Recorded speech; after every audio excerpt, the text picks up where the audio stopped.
अध्याय 2। भगवान बोले, हे नारद, अब मैं तुम्हें उस पहले व्यक्ति की कथा सुनाता हूं जिसने यह व्रत किया था। सुंदर काशीपुर नामक स्थान में एक भोला और साधारण ब्राह्मण रहता था। वह रोज अपने भोजन के लिए संघर्ष करता था। भूखा प्यासा वह भोजन की तलाश में इधर उधर भटकता रहता था। उस ब्राह्मण की दुर्दशा देखकर करुणामयी भगवान ने एक बूढ़े ब्राह्मण का रूप धारण किया और उससे मिलने गए। भगवान ने कहा, हे प्रिय, तुम इतने दुखी क्यों दिख रहे हो? कृपया मुझे अपने कष्ट बताओ। क्या मैं तुम्हारी किसी प्रकार सहायता कर सकता हूं? ब्राह्मण ने उत्तर दिया, मैं एक गरीब ब्राह्मण हूं जो हर दिन भोजन के लिए भटकता हूं। क्या आपको कोई उपाय पता है जिससे मैं इस दुखद जीवन से मुक्ति पा सकूं? बूढ़े ब्राह्मण, जो भगवान के वेश में थे, ने कहा, श्री सत्यनारायण जी अपने भक्तों की हर मनोकामना पूरी करते हैं। यदि तुम उनकी पूजा और व्रत करो तो तुम्हारे सभी दुख दूर हो जाएंगे और तुम्हें मोक्ष की प्राप्ति होगी। बूढ़े ब्राह्मण ने ब्राह्मण को व्रत और पूजा की विधि विस्तार से समझाई और फिर अदृश्य हो गए। उस रात ब्राह्मण व्रत और पूजा के बारे में सोचते रहे और सो नहीं पाए। अगले दिन सुबह वह संकल्प लेकर उठा कि वह यह पूजा करेगा। वह भिक्षा मांगने निकला और आश्चर्यजनक रूप से उस दिन उसे बहुत धन मिला। उसने उस धन से पूजा के लिए आवश्यक सभी सामग्री खरीदी और अपने परिवार को एकत्र किया।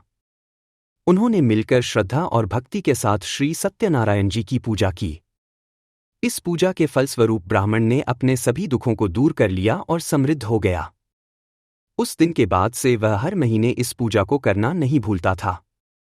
इस प्रकार जो भी श्री सत्यनारायण जी की पूजा करता है, उसके सभी कष्ट समाप्त हो जाते हैं और उसे मोक्ष की प्राप्ति होती है। जब नारद मुनि ने देखा कि पृथ्वी पर लोग इस व्रत की कथा सुनने के लिए उत्सुक हैं, तो उन्होंने एक और कथा सुनाई। वही ब्राह्मण, जो अब समृद्ध था, हर महीने अपने परिवार के साथ यह पूजा करता था। एक दिन जब वह पूजा में व्यस्त था, एक लकड़हारा वहां से गुजरा। लकड़हारा, जो अपनी पीठ पर लकड़ियों का गट्ठर लेकर जा रहा था, ब्राह्मण के घर के बाहर उसे रखकर पानी पीने के लिए अंदर गया। प्यासे लकड़हारे ने ब्राह्मण को पूजा करते देखा और आदरपूर्वक झुका। फिर उसने पूछा, हे ब्राह्मण, आप क्या कर रहे हैं? कृपया मुझे इसके बारे में बताइए। ब्राह्मण ने उत्तर दिया, यह श्री सत्यनारायण जी की पूजा है। यह सभी मानव इच्छाओं को पूर्ण करती है। इस पूजा को करने से मुझे धन और यश की प्राप्ति हुई है। लकड़हारे ने पानी पीने और प्रसाद खाने के बाद प्रेरणा महसूस की। उसने स्वयं से कहा, आज जो भी मैं लकड़ियां बेचकर कमाऊंगा, उससे इस पूजा को करूंगा। श्री सत्यनारायण जी को स्मरण करते हुए लकड़हारे ने अपनी लकड़ियां उठाईं और उन्हें सुंदर नगर में बेचने चला गया। उस दिन उसके आश्चर्य के लिए उसे अपनी सामान्य आय से 4 गुना अधिक धन मिला।